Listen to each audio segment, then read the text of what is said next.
Assalamualaikum warahmatullahi wabarakatuh.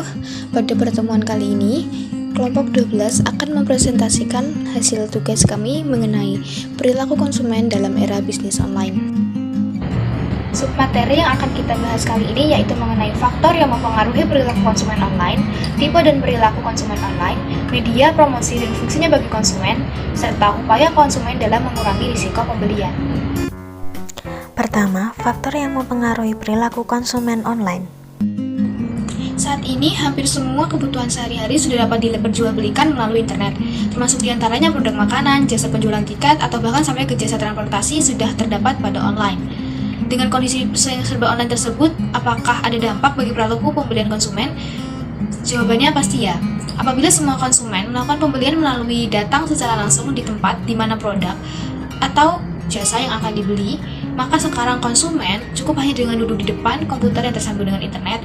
Sebagaimana teori faktor utama yang berpengaruh dalam menentukan perilaku konsumen ialah budaya, sosial, psikologi, dan demografi. Keempat faktor ini dipandang dari sisi internal konsumen, sementara itu bisa dilihat pada kolom faktor eksternal ialah merek produk, stimulus komunikasi pemasaran, kemampuan perusahaan dalam mempromosikan sekaligus menjual fitur web yang menarik, keahlian konsumen yang berkaitan dengan dunia internet, dan karakteristik produk. Lalu, pada faktor perantara ialah sikap pembelian, kendali perilaku didasarkan dengan persepsi konsumen, lalu jaringan sosial. Perilaku konsumen online merupakan faktor yang dipengaruhi oleh ketiga hal yaitu faktor internal, eksternal, dan faktor perantara. Perilaku konsumen ini berdampak pada pembelian yang dilakukan secara online. Kesimpulannya ialah, terdapat dua variabel independen utama, yaitu faktor internal dan eksternal. Satu variabel perantara yang terdiri atas sikap pembelian, kendali perilaku didasarkan persepsi dan jaringan sosial, serta terdapat dua variabel dependen, yaitu perilaku konsumen online dan pembelian secara online. Kedua, tipe dan perilaku konsumen online. Pada slide selanjutnya, kita akan membahas tipe-tipe konsumen online. Yang pertama, konsumen digital umum. Mereka yang masuk dalam tipe ini biasanya adalah pengguna berat gadget ataupun komputer. Mereka suka riset dan belanja di internet, tetapi bukan orang yang mobile ataupun terkoneksi secara intens dengan media sosial. Mereka juga merupakan konsumen yang masih sering belanja offline. Lalu yang kedua adalah riset retail. Model digital konsumen ini lebih suka mengunjungi situs-situs retail atau marketplace. Selain mengunjungi satu persatu situs brand dari misalnya rok yang diinginkan, mereka sudah merasa nyaman berbelanja online dan tidak memiliki preferensi khusus antara belanja online dan offline. Yang ketiga adalah pemburu brand. Ketika hendak berbelanja, mereka biasanya langsung mendapatkan bayangan dari beberapa merek di kepala mereka. Mereka kemudian mengunjungi satu persatu situs brand tersebut. Jika bisa beli di sana, mereka nggak akan mengunjungi ke pasar. Lalu ada didorong secara digital. Umumnya tipe ini berasal dari kalangan anak muda generasi milenial seperti saya dan juga teman-teman sekalian. Dan menurut riset, dalam 5 tahun ke depan, segmen ini bakal menjadi konsumen yang paling dominan digital. Mereka adalah orang-orang yang pengguna berat teknologi baik untuk mobile maupun sosial. Yang kelima adalah perhitungan. Mereka tahu bahwa mereka akan membeli, tetapi mereka akan meluangkan waktu untuk memilih-milih merek apa yang akan mereka beli. Mereka tentu juga pengguna teknologi juga, hanya tak ada urgensi dalam pola berbelanja mereka. Demi harga atau kualitas terbaik, mereka akan menyediakan waktu. Dan yang terakhir adalah pembeli eksternal. Mereka nih yang masuk dalam tipe ini bisa dibilang jarang belanja online, lebih suka memberikan rekomendasi seperti merek apa yang bagus, belinya di mana aja, dan lain-lain. Tipe ini juga tidak terburu-buru dalam membeli suatu barang. Yang selanjutnya mengenai karakteristik konsumen online. Smart shopper. Nah, smart shopper ini adalah karakteristik yang cerdas dalam melakukan pembelanjaan, yang pasti sesuai sama namanya, bukan? Mereka lebih fokus pada pembelian barang yang dibutuhkan dan menyusun estimasi budget. Orang yang lihat barang lucu, lalu dibeli tanpa tahu manfaatnya, nggak masuk ke dalam segmen smart shopper ini. Yang kedua ada impulse shopper.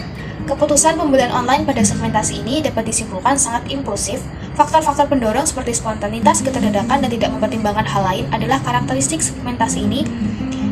Memutuskan sebagian besar keputusan pembelian online, setidaknya para impulse shopper masih akan memikirkan konsekuensi akan keputusan pembelian yang akan dilakukan. Yang ketiga ada aesthetic shopper. Segmen ini termasuk segmen yang cukup sering melakukan pembelian online secara impulsif.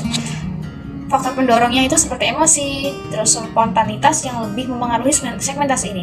Tidak sama seperti impulse shopper, para aesthetic shopper sangat memperhatikan konsekuensi jika melakukan pembelian keputusan. Lalu yang keempat ada comfortable shopper.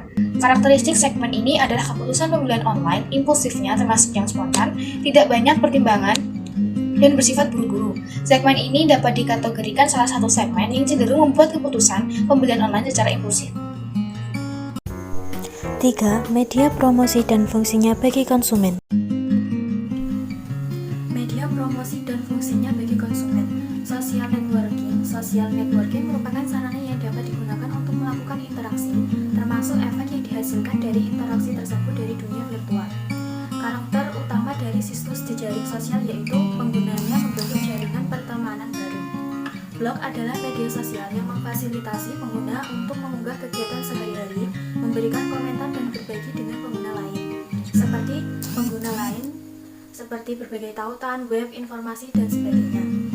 Microblogging adalah jenis media sosial yang memfasilitasi pengguna untuk menulis dan mengunggah kegiatan serta pendapatnya. Selanjutnya yaitu media sharing. Media sharing ini memungkinkan penggunanya untuk berbagi dan menyimpan media seperti dokumen, video, audio, gambar secara online. Contoh dari media sosial ini yaitu YouTube, Flick, Photopoket, atau Snapfish. Social bookmarking. Penanda sosial yaitu media sosial yang bekerja untuk mengorganisasi, menyimpan, mengelola, dan juga mencari suatu informasi atau berita secara online. Situs sosial bookmarking yang populer yaitu delicious.com, stumbleupon.com, dig.com, reddit.com, di Indonesia sendiri yaitu Lintasme. Wiki atau media konten bersama merupakan sebuah situs di mana kontennya merupakan hasil dari kolaborasi para pengguna. Setiap pengguna web dapat mengubah atau menyunting sebuah konten yang sudah diduplikasi. Fungsinya bagi konsumen yaitu yang pertama, menjaga tingkat retensi dan loyalitas konsumen. Yang kedua, membangun media komunikasi antara bisnis dengan konsumen. Yang ketiga, yaitu mendatangkan konsumen baru melalui konsumen lama. Keempat, upaya konsumen dalam mengurangi risiko pembelian. Selanjutnya, upaya konsumen dalam mengurangi risiko pembelian, yaitu konsumen harus mencari informasi, konsumen setia kepada merek, konsumen memilih berdasarkan citra merek, mengandalkan citra produk. Selanjutnya, membeli model yang termahal dan mencari jaminan untuk golongan produk tertentu. Sekian presentasi dari kelompok 12. Apabila ada kurang lebihnya kami mohon maaf. Billahi taufiq wal hidayah. Wassalamualaikum warahmatullahi wabarakatuh.